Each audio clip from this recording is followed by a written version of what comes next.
नमस्कार. आज 9 एप्रिल 2026. आजच्या ठळक बातम्या. मुंबईतील छत्रपती शिवाजी महाराज आंतरराष्ट्रीय विमानतळच्या टर्मिनल 1 मध्ये आग लागल्याची घटना समोर आली आहे. शॉर्ट सर्किटमुळे आग लागल्याची शक्यता असून काही काळ उड्डाणे थांबवण्यात आली. राज्यात 15 वर्षापेक्षा जुन्या वाहनांवर आता जास्त कर लावला जाणार आहे.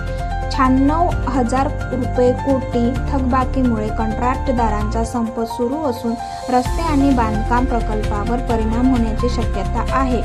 उष्णतेची वाढ झाली असली तरी पावसामुळे प्रदूषणात घट झाली आहे.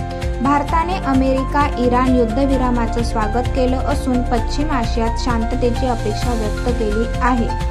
तामिळनाडूमधील कल्पकम अणुऊर्जा प्रकल्प येथे मोठी प्रगती झाली असून भारत अणुऊर्जेत स्वावलंबनाकडे वाटचाल करत आहे. आसाममध्ये विधानसभा निवडणुकीसाठी मतदान सुरू आहे.